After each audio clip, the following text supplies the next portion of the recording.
안녕하세요. 7월 23일 주말 토요일 9일 그래핀에 대한 소식입니다. 지난 목요일 금요일 경에 목요일 밤인 것 같은데 현재는 9일 그래핀의 국내 특허가 2개가 출원된 상태이죠. 그 중에 하나는 특허가 등록이 되었다는 소식을 전해드립니다. 우선 어떤 내용인지 한번 살펴보도록 하겠습니다. 9일 그래핀 출원인은 9일 그래핀 2개, 국내 특허가 현재 출원된 상태가 2개입니다. 출원 일자는 2020년 10월 26일 그래핀 증착장치이고요. 또 하나는 2020년 10월 26일. 왜 출원이 이렇게 같은 날짜일까라는 것이고요. 대면적 그래핀 연속 증착 장치 2개. 그 중에서 바로 이것 그래핀 증착 장치가 특허 등록이 완료가 됩니다. 이 부분에 대해서 다시 한번 살펴보도록 하겠습니다. 이것을 자세하게 눌러본다라면요, 이렇게 나옵니다. 상세 정보, 공개 정보가 있고요. 본래 이 특허에 대해서는 우선권 정보라는 것이 본디 이 특허는 2020년 3월 23일 날 특허 출원을 하게 됩니다. 그러나 어떤 이유에서인지 이 특허 출원을 대략 7개월 정도를 다시 한번 후에 2020년 10월 26일에 다시 한번 출원이 되죠. 요것뿐만 아니라 아직 이 부분은 먼저 심사 진행 상태를 본다라면 특허가 결정이 났습니다. 아직 특허료를 내지를 않아서 그런지 어쩐지는 모르지만 아직은 특허 번호가 등록되지는 않았고요. 일단 심사 진행은 특허가 등록이 결정이 됐습니다. 그리고 이 우선권 정보 2020년 3월 23일 날 특허가 출원되었는데 이렇게 된 이유에 하나의 중대한 사건이 있죠. 2020년 8월에 9일 그래핀은 2가지의 언론의 기사를 내보내게 됩니다. 하나는 그래핀 시드가 없이 그래핀 증착이 가능하다는 것을 또 연구업적으로 내보냈고, 또 하나는 저항을 훨씬 더 감소할 수 있는 그래핀은 아주 전기 전도도가 대단히 좋은 것이죠. 조작을 조금을 하게 된다라면 빛의 속도로도 움직일 수 있는 그래서 이것이 만약에 전기 재료나 이쪽에 사용하게 되면은 전기료를 상당히 줄일 수가 있습니다. 저항이 상당히 없기 때문에 아주 전류가 열을 내지 않고 자연스럽게 흐르는 것이죠.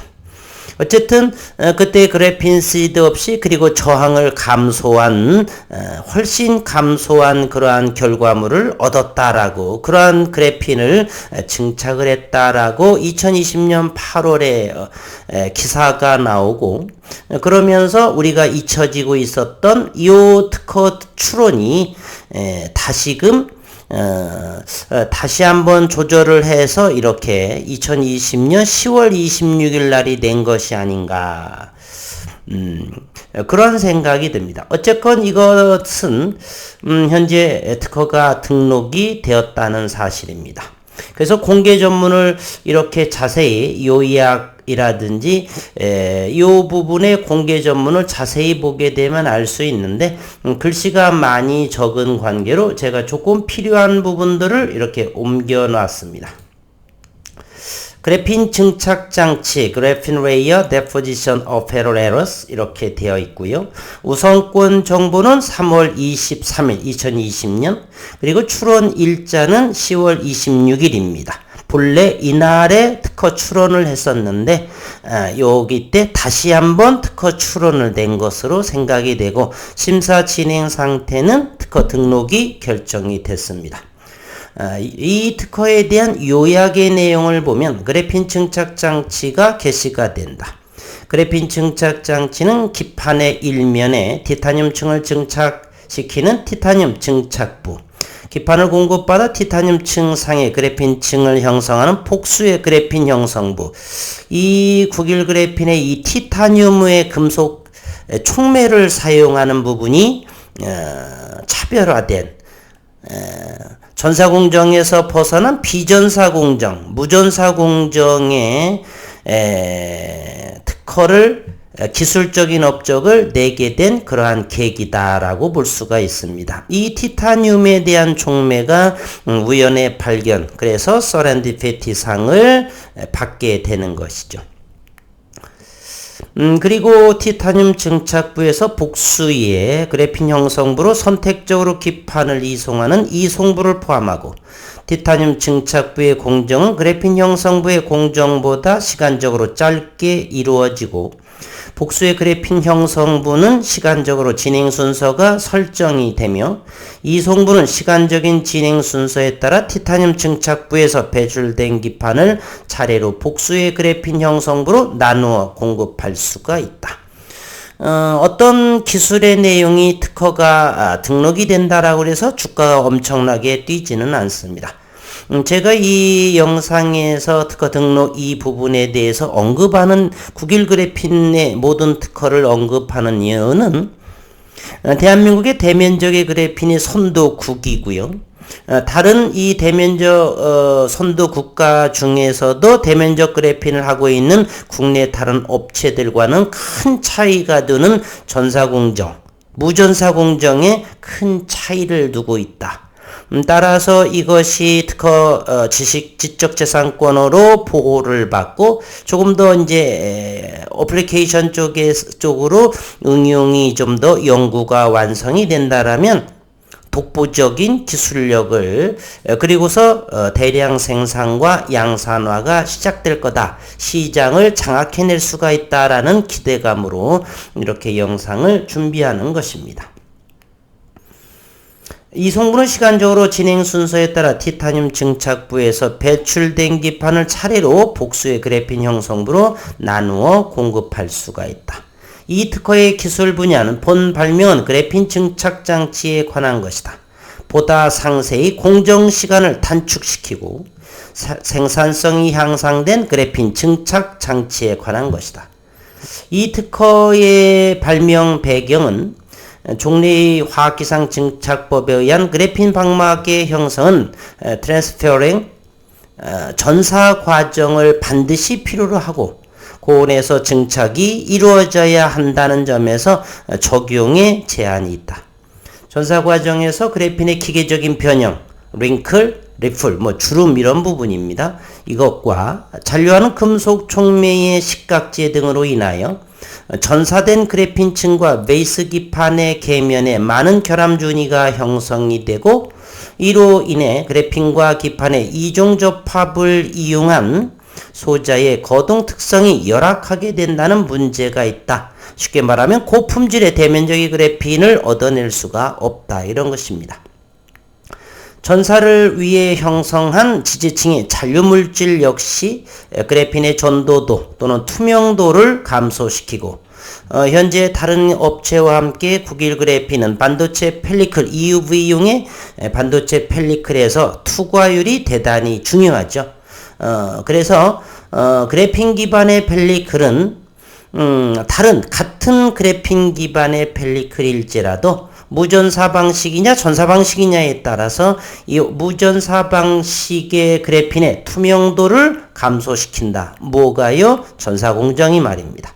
표면 거칠기를 증가시키는 요인이 되고, 따라서 대면적 그래핀의 고품질 저온 증착이 어렵다는 것입니다. 이래서 발명하게 된 것이 무전사, 즉 그래핀 증착 장치의 특허 등록에 대한 이야기다라는 이야기입니다. 이제는 한 주 동안의 모기업의 주가의 위치를 본다라면, 그리고 오늘 새벽에 미국의 스냅 기업의 실적이 지나치게 악화가 되어서 40% 정도의 주가 폭락을 이어지면서 뉴욕 증시는 상당히 조정을 받은 분위기였습니다. 나스닥은 1.87%가 하락을 했고요. 나스닥은 11,834로 마감이 됐습니다. 오늘 새벽에 미증시의 내용을 한번 살펴보도록 하겠습니다. 다우존스 0.43%, 나스닥 마이너스 1.87, 스냅 주가의 급락으로 인해서 나스닥의 기술주 등 대부분의 기술주들이 급락을 면치 못했죠. 그리고 S&P 500 지수 역시 마이너스 0.93%의 뉴욕 증시 일제히 조정의 모습을 보여주었습니다. 그리고 월봉으로 모기업의 9일 재지는 현재 양봉. 그래서 다음 주에 7월 27일에서 8일 수차례 언급을 하는데 금리 인상 그리고 이번에 실적 악화 이런 부분으로 인해서 자칫 다음 주에 조정이 올 수도 있다. 그때 저는 아주 기회로 마지막으로 삼아볼까 합니다. 그래서 현재 월봉으로 2,590원인데 잠시 후에 분봉으로 보겠지만 2,500원이 이하가 온다라면 저는 상당한 메리트가 있는 부분으로 좀 더 공격적인, 좀 더 많이 조금 뭔가를 모아놓고 해서 대응해볼까, 담아볼까 더 생각을 하고 있습니다. 지난 금요일에 27만 5천주, 2,590원, 25원이 하락한 모습이고요. 그리고 9일 재지는 현재 공매도 지난 금요일 34,000주가 나왔습니다. 34,000주 공매도 평균가는 2,605원을 보여주고 있네요. 대차 상황을 봅니다. 어제 7월 22일 3,617원 상환이 되었고 현재 대차 잔고는 또다시 늘어서 1,200만 주의 대차 잔고를 보여주고 있습니다. 그리고 신용시장이 조금 더 늘어난 모습을 보이네요. 11,700주가 더 줄어든 모습입니다. 그래서 신용융자는 261만 주의 모습 점차로 곧 다음 주 정도면 혹시라도 2%가 무너지지 않을까 하는 생각을 또 해봅니다. 현재 시가총액 9일 제지 모기업은 3,300억 원. 외국인들은 6만 3천 주 더 들어온 모습이네요. 현재 외국인 보유는 차입, 대차로 인한 차이부까지를 고려를 해서 483만 주 정도 3.79%를 현재 보여주고 있습니다. 월봉의 모습 모멘텀의 기술적으로 본다라면 보조지표로 봐서도 대단한 바닥권에 해당하죠. 2012년 이후의 모멘텀의 가장 저점의 모습이다. 그래서 다음 주에 2,500 이하 좀 다시 한번 기대해 보도록 하고요. 일봉상에서 모습은 잠시 조금 회복되는 모습을 하면서 오늘 새벽에 스냅 기업의 폭락으로 예상치 못했던 실적 악화로 인해서 나스닥이 줄어들고 그리고 27, 28일에 금리 인상 0.75% 예상을 하고 있는데 그 부분에서 아직은 시장은 좀 더 지켜봐야 되지 않느냐. 다음 주 며칠간은 불확실성으로 우리 시장이 또 투매가 또 진행이 될 수도 있기에 기회로 삼아보고자 한다는 생각을 가지고 있습니다. 한 주 동안 또 어려운 시장 수고 많으셨고요. 그럼에도 건강관리 잘 하시고 즐거운 주말 보내시고 다음 주에 좋은 모습으로 좋은 모습이라고 하는 것은 어려운 시장이 연속이지만 저는 저가에 관심이 많으신 분들은 고려해 볼 만한 기회가 아닌가 하는 생각입니다. 다음 주 어려운 시장임을 어느 정도 생각해보고 그럼에도 주말 즐거운 시간 보내시기를 바라겠습니다. 한 주 동안 수고 많으셨습니다.